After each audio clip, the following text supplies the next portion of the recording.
nacido y criado en Ledesma, siempre abrigando como todos los que vivíamos en ese tiempo, porque no teníamos a veces posibilidad de ir a estudiar, esas cosas, añorando tener los 18 años para ir y trabajar en el ingenio.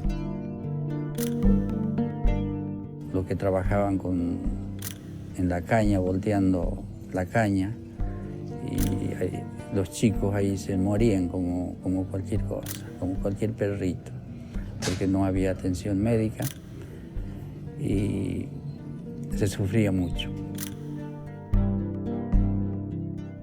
No tenían tampoco que informarse sobre los derechos de los obreros, porque enseguida los echaban, ¿no? Tenían que irse, no solamente irse del ingenio, sino de la provincia.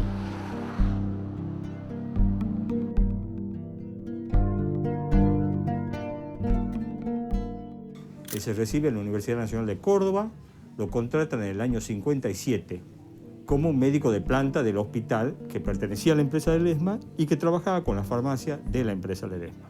Su relación con los zafreros bolivianos en este lugar, los que venían a la zafra, que a las 4 de la tarde se abría la puerta del consultorio de él y había una cantidad de gente sentada en el suelo, las bolivianas, pobrísimas, con los niños dándoles de mamar en la vereda. Aredes era un radical, ¿no? Pero él entró como médico del sindicato del ingenio y por eso el ingenio no lo quiere. Estos tipos no son democráticos. Esto no tiene ningún principio de democracia en su cabeza. Lo único que le importa es la guita. Y si han asesinado gente es para ganar un poco más, nada más.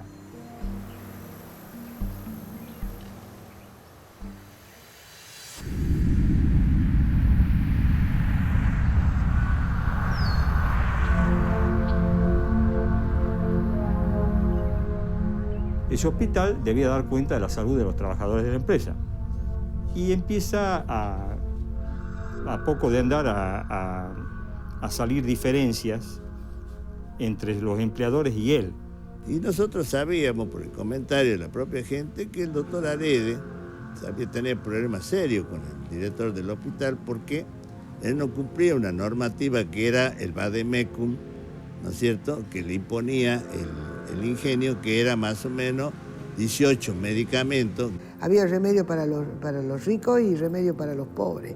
Y generalmente los remedios para los pobres eran placebos. Y por ejemplo te daban jarabe para la tos, ese mismo jarabe para la diarrea, ese mismo jarabe era para curarte el hígado. Entonces, ¿no? Si vos tenías que ir con un frasco, ¿no es cierto?, y ahí te lo desinfectaban y te daban el jarabe. A los trabajadores se les recetase medicina elemental o se les sugiriese que se arreglaran curándose con yuyo. Aredes trata de romper eso, se le ocasiona ciertos problemas, y era un hombre que ahí hacía un planteamiento desde el punto de vista profesional. Yo estudié y me recibí para curar a la gente, no para engañar. Daba medicamentos caros, al decir de la empresa, cuando no tenía, o sea, no seguía los dictámenes, los lineamientos de la empresa, de manera que lo echaron por eso.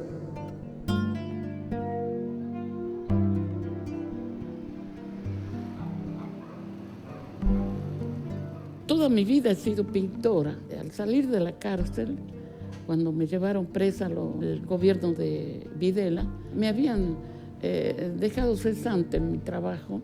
Puse una librería. Al poner la librería, me dediqué a estudiar la historia de acá. Cuando él llega acá, empieza a ver todo eso ahí. Le dijo, yo solo quiero que los obreros sepan, conozcan sus derechos y que los tengan. Porque este ingenio no le da vivienda porque no se le da la gana, no porque no tenga plata. Bueno, el viejo aguanta un tiempo y después ves que él también se estaba enfermando por esta situación. Y un amigo de él, el doctor Tanoni, le sugiere que vaya a trabajar a Tilcara, que estaba vacante el puesto de director del hospital de Tilcara.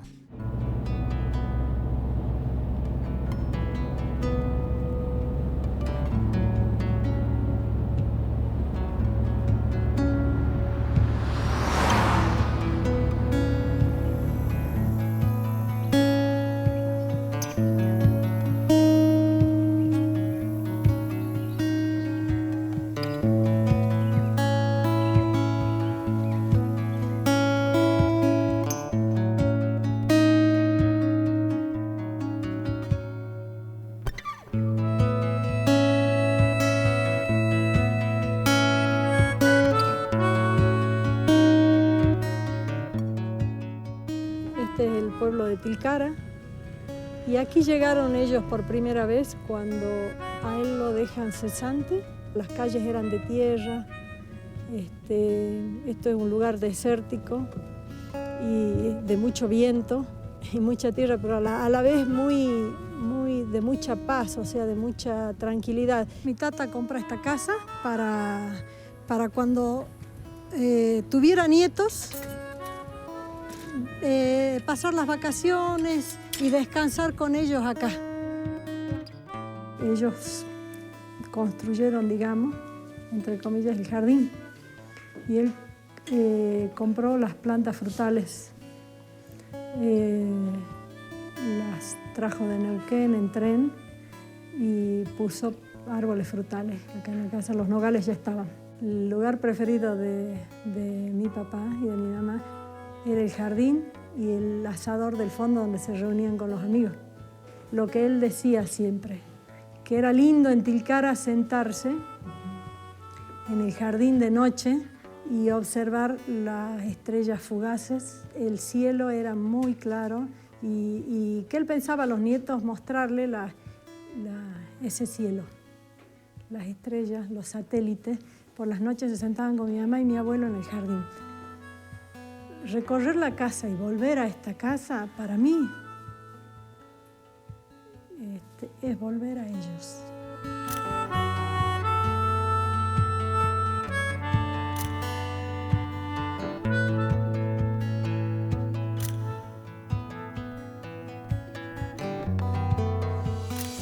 Y cuando estuvo en Tilcara, yo creo que mi viejo pensó bastante en sus opciones políticas.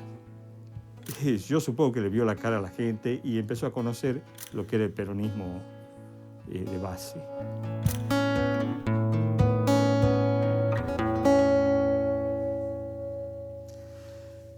Creo que mi papá, como miles de argentinos, fueron blancos del terrorismo de Estado, porque el terrorismo necesitaba de las desapariciones, las torturas, los secuestros, las cárceles, el exilio, para pacificar el país, para garantizarle a sus mentores económicos que iban a tener al menos medio siglo de paz social sin que ninguna organización social ni política cuestionara sus métodos. Ledesma no es la única empresa que colaboró con el terrorismo de Estado. Hay otras más. Mi nombre es Miguel Farías, yo soy un sobreviviente de aquella dictadura militar. Estuve muchos años en la cárcel, preso. No tenían tampoco que informarse sobre los derechos de los obreros, porque enseguida los echaban. Allá por el 75 estaba trabajando para la empresa Ledesma como obrero de los surcos, ¿no? Tenían que irse, no solamente irse del ingenio, sino de la provincia. Se sufría mucho, no teníamos atención médica, no había escuela, las jornadas largas. Porque el ingenio era prácticamente dueño de la provincia, ¿no? Lamentablemente las comisiones del sindicato nunca generaban, digamos, una posibilidad de que esto podía cambiar. Su lucha era una lucha que realmente, todo un maquillaje, porque la mayoría de los dirigentes eran rentados, pero quien le pagaba el sueldo era la empresa y no el sindicato. Los que trabajaban en la caña, volteando la caña, y los chicos ahí se morían como cualquier cosa, como cualquier perrito, porque no había atención médica y se sufría mucho. O por ejemplo el tema de la cosecha de la caña, que se pagaba con vale que tenían que ir a la proveeduría del ingenio, y si un kilo de azúcar costaba 10 pesos, capaz que costaba 11. En el año, sí, en el 75 ya había una nueva comisión que se llamaba Melitón Vázquez, el secretario general. Empezó a luchar por estas cuestiones así. Y consiguió muchas cosas para los zafreros, para los caseños, para todo. la empresa ya empezó con otra campaña, a donde empezó a acusar que había infiltraciones, que estaban los comunistas. Acá las 3A funcionaron, pero aceitadamente. Con el tema de la lucha anticomunista, se llevaron a todos los sindicalistas, los delegados, los metieron presos. Nos va marcando, como ya dije hace rato, nos relaciona con actividades de organizaciones subversivas, por eso nos pone preso.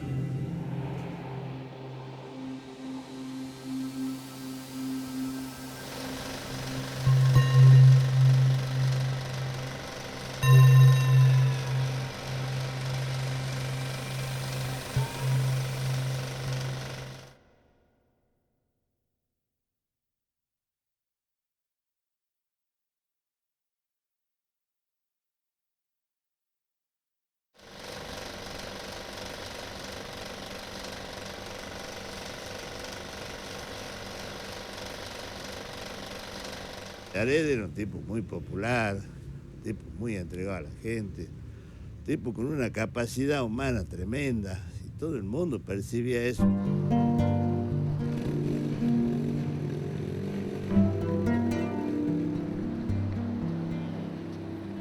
Él regresa acá. Resulta ser que no consigue trabajo acá. Entonces, cuando él regresa, empieza a trabajar como asesor médico del sindicato. El sindicato lo habla para que lo asesore y él se presta a laburar ad honorem. Trabajó 18 años ad honorem como asesor médico del sindicato. Y siguió siendo asesor médico hasta que en el 73 se hacen las elecciones. Bueno, cada partido presenta a su candidato y el sindicato presenta a uno, que era mi viejo. Dicen, él no es de nuestras filas partidarias, pero por la exquisita sensibilidad con los trabajadores, con los obreros, es la designación del doctor Aredes. Presentaban una elección y la arrasaba con todo. Esa es la realidad, la milanesa, propio de su personalidad, su propio carisma que él tenía. Elegido por los obreros. Querían que sea él y nadie más que él el intendente. Y mi viejo en ese entonces era presidente del Club Central Norte, que era un club de fútbol, y era el club de los ferroviarios. Entonces, cuando él gana las elecciones, por un margen abrumador, respecto de los otros candidatos de los partidos tradicionales, llega a la intendencia y lleva a toda la comisión directiva de Central Norte a que lo acompañe en la intendencia. Porque era la gente que él conocía y era la gente de confianza de él. La amistad con el doctor Aredes comienza allá por el año 1960, más o menos, aproximadamente. Yo soy Walter Bustamante, resido en la actualidad en la provincia de Jujuy, tengo 75 años. Dice, el gobernador me ha ofrecido el puesto de intendente en Libertador y he aceptado.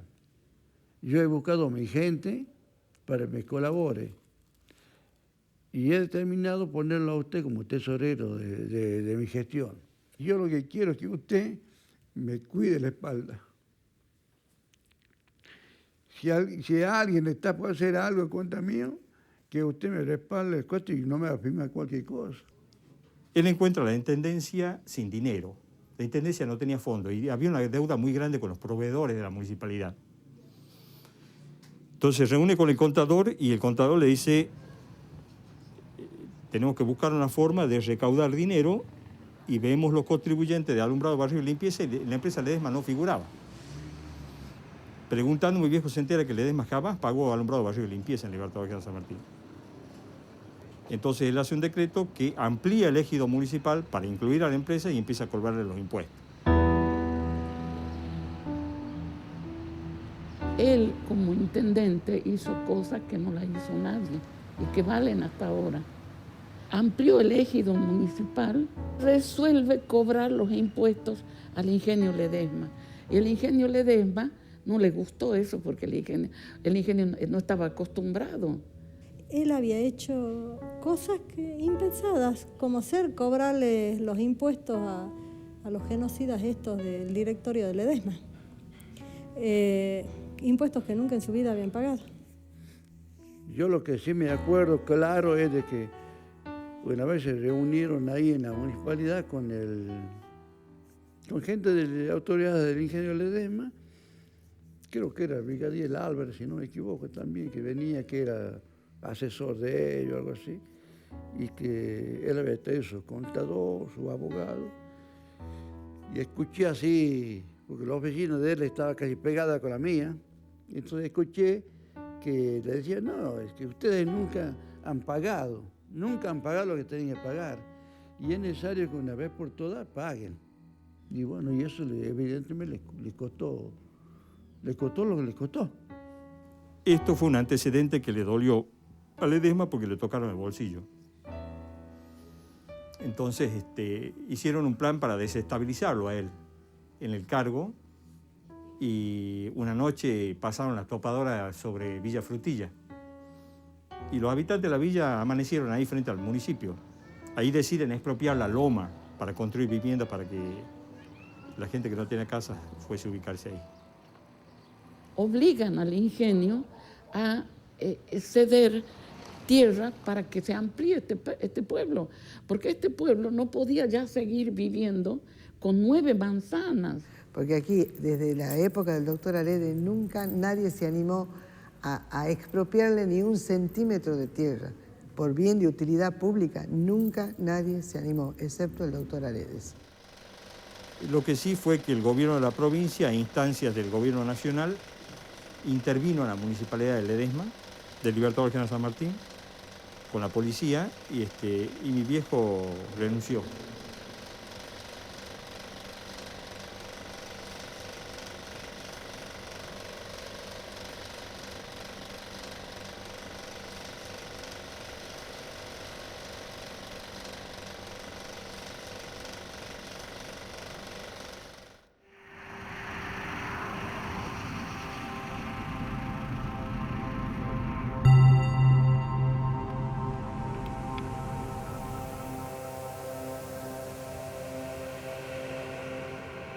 Me llamo Hilda Figueroa, soy oriunda de Calinegua, tengo 55 años y soy una ex detenida, secuestrada en la noche del apagón.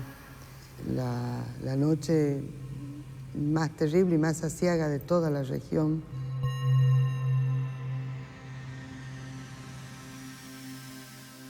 Y en Calinegua, para poder entrar a las casas, según me contó Olga Aredes, apagaron la luz. Apagaron toda la noche y entraron a las casas. Y se llevaron a la gente en camiones. Ahí fue Hilda Figueroa, fue Eulogia Garnica con sus 2 hijos que murieron los 2. Cuando íbamos entrando a Calinegua, estaba cortada la luz. Y yo veía cómo sacaban la gente de las casas. Iban sacando a la gente así en paños menores, con armas, y prácticamente a los costados de la calle había cada 2, 3 metros, no sé, soldados, gendarmes, gente armada, así todo bordeando las calles de Calinegua.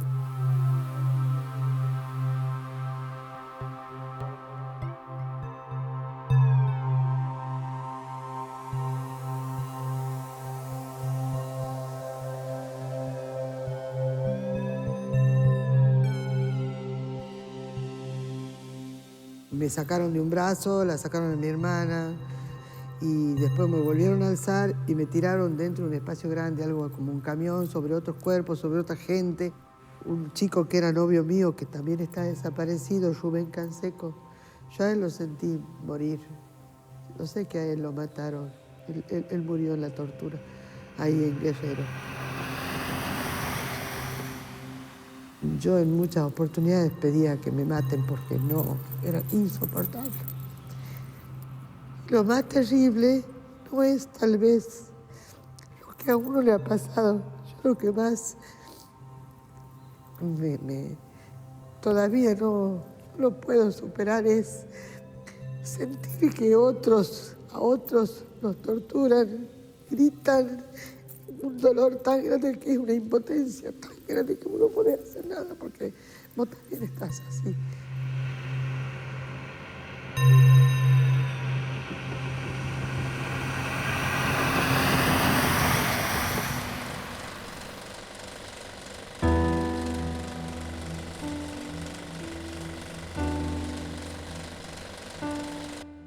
La madrugada del 24 de marzo estaciono una camioneta de Ledesma frente a mi casa con militares, llaman a la puerta, le dicen a mi padre, sale mi padre a atender, o mi madre creo, y le avisa a mi papá que lo buscaban, y ellos le piden que lo acompañen, mi viejo se cambia, lo meten en la camioneta, está unas semanas desaparecido, y luego aparece en la cárcel de Jujuy. Lo lleva un tipo que manejaba la camioneta de Ledesma. El ingenio era poderoso todavía, estaba con los militares. Lo llevaron a Aredes en una camioneta del ingenio, y a mí también.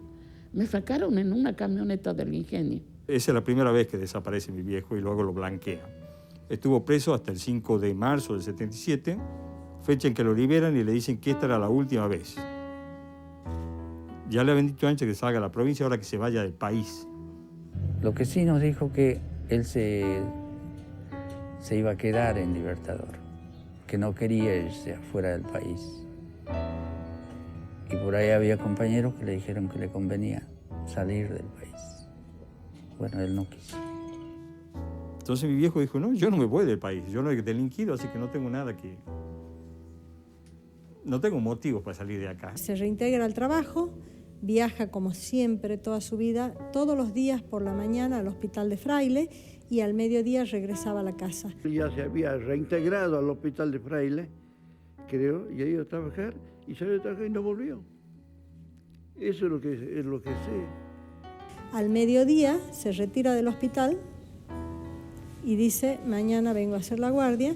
Se despide y a la salida no llega acá porque lo interceptan supuestamente antes del puente Ledesma. Suben a su auto y lo hacen manejar y ya va secuestrado, porque en el trayecto lo ve un amigo, lo saluda y él no contesta.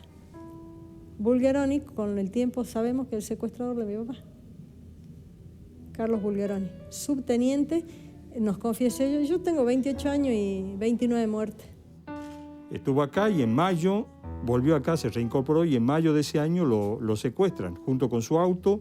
A los meses nos avisan que el auto apareció frente a la comisaría 19 de la Policía Federal en Capital Federal y desde entonces no supimos nada hasta que algunos liberados del campo de concentración de Guerrero nos contaron que lo mataron en la tortura. Esa es la historia de mi viejo.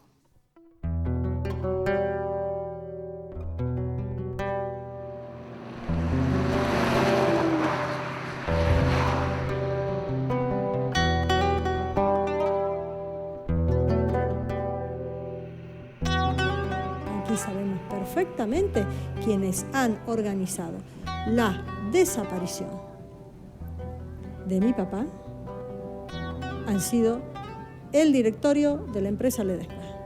Hay que concientizarla, ¿no? No se gana nada con que otros pierdan derechos, pierde la sociedad en su conjunto. Y la verdad, compa, estos tipos no son democráticos. Esto no tiene ningún principio de democracia en su cabeza. Lo único que le importa es la guita. Y si han asesinado gente es para ganar un poco más, nada más. Entonces hay que trabajar en movilizar a la gente. Así me lleve toda la vida. Porque en la medida que lo encontremos al papá, los vamos a encontrar a todos.